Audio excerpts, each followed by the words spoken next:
पेपरों में दिया कि आपको जो पेंशन मिल रही है इससे कई गुना आपको पेंशन मिलेगी, बहुत सारा पैसा आपको मिलेगा। उस समय तो कोई रिटायर नहीं हो रहा था, सेवानिवृत्त नहीं हो रहा था। बाद में जब सेवानिवृत्त हुए तो हम लोगों के साथ पहला धोखा केंद्र सरकार ने किया कि हमको कटौती करके और नाम मात्र को, जिसमें हमारा एक सरकार का दायित्व है कि सामाजिक सुरक्षा हर व्यक्ति को दे, और जिन्होंने योगदान दिया उनको वो सामाजिक सुरक्षा तक नहीं दी गई आज तक। तो पहला रोष हमारा वहाँ प्रकट होता था। उस पेंशन के नाम पे उस समय 95 के बाद जो सेवानिवृत्त हुए हैं उसमें 500 रुपये पेंशन दी जाती थी। हमारे 2013 में काफ़ी जब गुहार लगाने के बाद एक कोश्यारी कमेटी बनाई गई, भगत सिंह कोश्यारी उसके अध्यक्ष होते थे। उन्होंने 2013 लास्ट में अपनी जो रिपोर्ट थी वो केंद्र सरकार को दी। उसमें उन्होंने उस समय 3,500 प्लस महंगाई भत्ता इनको दिया जाए, ये रिपोर्ट पेश की है। लेकिन 14 में सरकार बदल गई और 14 में जब ये भाजपा सरकार आई उन्होंने उसको भी ठंडे बस्ते में रख दिया, उसका भी लाभ आज तक नहीं मिला। हमारी जो डिमांड है कि हमको कम से कम 7500 रुपये प्लस महंगाई भत्ता आज की तारीख में दिया जाए, तो उसी की गणना के अनुसार है। उस समय अगर 3,500 प्लस दिया जाता तो आज हमको 7500 प्लस दिया जाता। ये सब चीज़ों को देखते हुए हमारे लोग प्रतिदिन 75 लाख, जैसे हमारे 72 लाख 75 लाख सेवानिवृत्त हैं, 200 लोग इस दयनीय स्थिति से मरते जा रहे हैं।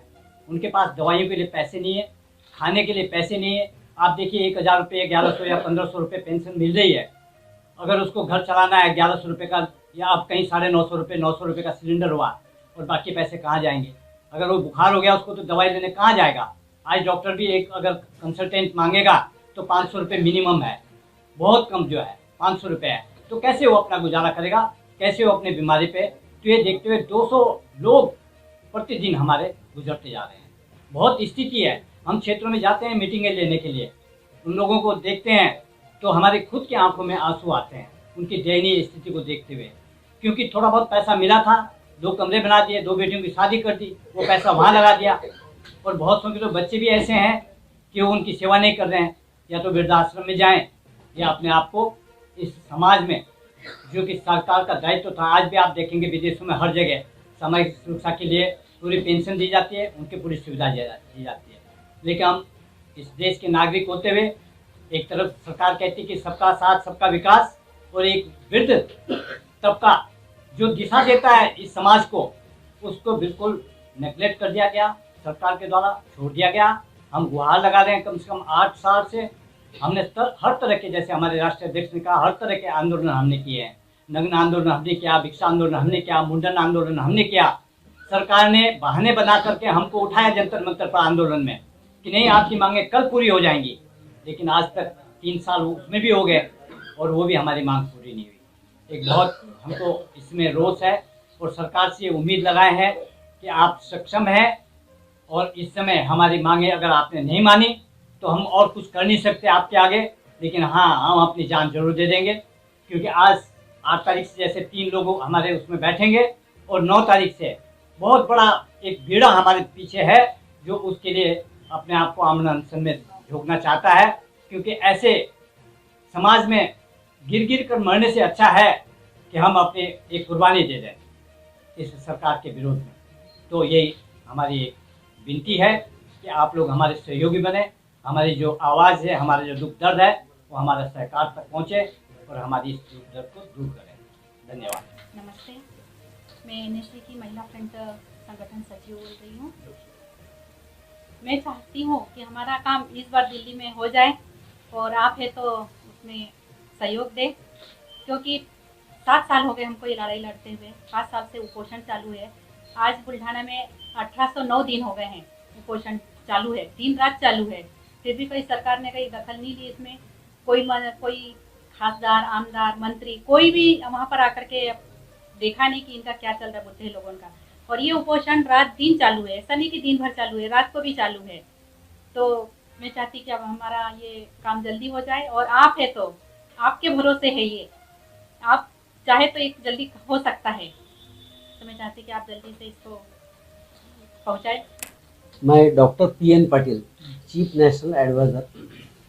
स्वतंत्र भारत होके 75 साल हो गए। ये 75 साल में इन जो वृद्ध लोग हैं इनका पेंशन जो मिल रहा ये औसतन 1171 रुपये। तो इन लोगों को जो है ये वो लोग हैं जिनको 2 समय का खाना नहीं हो सकता, इनकी दवा नहीं हो सकती, ये कपड़े के लिए इनके पास पैसे नहीं है, अपना प्रपंच चला नहीं सकते।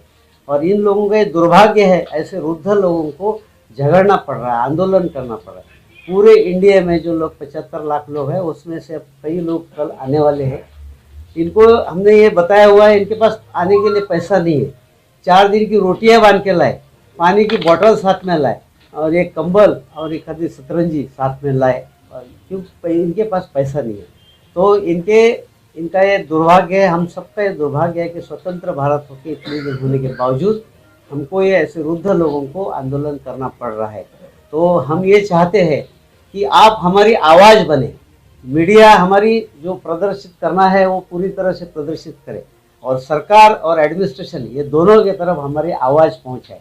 इसी के साथ मैं समाप्त करता हूँ। चलो अभी कोई प्रश्न है तो पूछ सकते हैं। हाँ, काफी लंबे समय से आपका संघर्ष चल रहा है और जंतर मंतर पर भी बहुत बार आप आ चुके हैं और आपने मैदान में इससे पहले बहुत सारे प्रोग्राम हो चुके हैं। क्या लगता है कहीं ना कहीं सरकार अनदेखा कर रही है? देखो, जहाँ तक हमारे प्रधानमंत्री जी से मुलाकात 2 बार हुई और उन्होंने जो आश्वासित किया है उससे तो हमें उम्मीद बंधी है, हम आशान्वित है कि भाई हमारा काम होगा। लेकिन जो ब्यूरोक्रेटिक डिले इसमें आ रहा है वो बहुत ही असहनीय है, निंदनीय है और उसी की वजह से आज हमारे लोग ये पेंशन ना पाकर लड़ते लड़ते मर रहे हैं। तो हमें आशा है कि प्रधानमंत्री जी इस बार हमारी गुहार सुनेंगे और नहीं सुनेंगे तो फिर जो भी होगा देखा जाएगा, हम तो अपना काम कर रहे हैं। क्या लगता है आपको, क्या अनुशंसा हो गई है और ये जो बीच में डिले हो रहा है ये ब्यूरोक्रेसी की वजह से या अनुशंसा ही नहीं हुई है? तो ये चीज आपने अभी क्लियर करना पड़ेगा। जो पेंशन बढ़ाने की बात आप कह रहे हैं उसको क्या सरकार ने उस पर निर्णय ले लिया है, ब्यूरोक्रेसी की प्रॉब्लम है या फिर सरकार ने निर्णय ही नहीं लिया? अभी सरकार के अंदर क्या चलता है वो तो मुझे इतना उसका न्यूज़ तो नहीं मिलेगा हमें, लेकिन प्रधानमंत्री के मुलाकात के बाद हमें parliamentary standing committee on labour इन्होंने बुला के पार्लियामेंट में हमारा 1.5 घंटा विटनेस लिया है, हमारी समस्या समझी है। वो 31 सांसदों की समिति है, भर्तृहरि महताब जी उसके अध्यक्ष हैं और उन्होंने पूरी बात सुनने के बाद सहानुभूति जताई। उसके बाद वित्त सचिव जी से हमारी मुलाकात हुई। तो ये प्रोग्रेसिव है, लेकिन अभी ये हुआ नहीं लग रहा, डिसीजन नहीं हुआ है, प्रोग्रेस तो लग रहा है लेकिन अभी हमारे पास इतना समय नहीं है। अभी आज हम जहाँ पे जाते हैं सभा में यह आदमी दिखता है, भाषण करता है, अगली सभा में वो नहीं होता है। तो ये बड़ी त्रासदी है, इसको सरकार ने समझकर बहुत कंपैशनेट तरीके से सहानुभूतिपूर्वक इस पर विचार करना बहुत जरूरी है। केवल सरकार मतलब पॉलिटिकल लोग नहीं, ब्यूरोक्रेसी ने भी इस पर बहुत सहानुभूतिपूर्वक विचार एक आमरण अनशन की जो आप बात कह रहे हैं, क्योंकि या क्या ये क्रमिक अनशन होगा या फिर लगातार आप करेंगे? क्योंकि जंतर मंतर पर भी रूल्स एंड रेगुलेशन है 5 बजे के बाद। देखिए, अभी जब सर पे कफन बांध कर चले हैं तो रूल्स क्या होते हैं, रेगुलेशन क्या होता है? आर्या पार 3 लोग आमरण अनशन पे बैठ रहे हैं, बाकी लोग सुबह से शाम तक बैठेंगे। अभी भैया ऐसा है, मैं हूँ फौजी आदमी, ठीक है, जो डिसाइड किया वो हम करते हैं, गलत काम नहीं करते।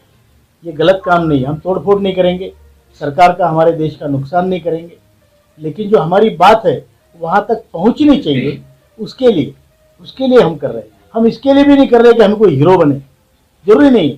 सर कल कितने लोग पहुंचने की संभावना है? हमारे हिसाब से 50,000 से ऊपर 1 लाख तक भी हो सकते हैं। आपको एक बात बता दूं, हमारा आंदोलन डिक्लेयर होने के बाद 1 तारीख से सरकार ने 132 गाड़ियां कैंसिल की है, मालूम है आपको, दिल्ली आने वाली। उसके बावजूद लोग आ रहे हैं। अब वो कैसे आ रहे हैं, क्या आ रहे हैं, लोगों ने जो अपने निहंग भाई जो ट्रक में बैठते हैं वैसे ट्रक करके आ रहे हैं, कोई कैसे आ रहा है। तो ये आसपास के लोग ज़्यादा आ रहे हैं, तो ये हमने किया है। अभी जो तमिलनाडु के लोग आने वाले थे, हजारों लोग थे, उनको कैंसिल करना पड़ा, कुछ लोग आएंगे। दूर के दराज के क्षेत्र के लोग जो 48 घंटे 40 घंटे 50 घंटे से आते हैं उनकी संख्या कम होगी। आसाम से जो लोग आ रहे थे उनमें से कुछ ही लोग आएंगे, लेकिन जो आसपास के प्रदेश के लोग जो आएंगे, सरकार ने 132 ट्रेनें कैंसिल की है। 132 इस आंदोलन को फ्लॉप करने के लिए। लास्ट ईयर यूपी इलेक्शन से पहले हमारा आंदोलन लखनऊ में था, उसी समय 19 ट्रेनें कैंसिल की थी लखनऊ आने वाली। अब दिल्ली आने वाली 132 ट्रेनें कैंसिल की है। हम घास नहीं खाते भाई, हमको भी समझ में आता है, बुद्धि है कि ये क्यों हो रहा है, कहाँ कोहरा है दिल्ली में। देखा आपने कोहरा दिल्ली में, कोहरा का रीजन बताया। 132 ट्रेनें कैंसिल की है, उसके बावजूद हम लड़ेंगे। सर आप 50,000 से 1 लाख तक के लोगों की बात कर रहे हैं, तो रामलीला मैदान में तो ठीक है, लेकिन जंतर मंतर पर क्या होगा? नहीं, जंतर मंतर में कम लोग होंगे। जंतर मंतर में हमारा ये प्लान है कि पहले दिन सारे लोग आएंगे। जंतर मंतर में हर स्टेट को हमने एक दिन दिया है। 8 तारीख को सिर्फ महिलाएं आंदोलन करेंगी। 9 तारीख से हर एक राज्य को हमने डेट दी है, वो राज्य के लोग बैठेंगे। कहीं से 500 बैठ सकते हैं, 50 भी बैठ सकते हैं, डिपेंड्स, क्योंकि इतना स्टैमिना भी नहीं है, इतने दिन रहने का कहीं प्रबंध भी नहीं है।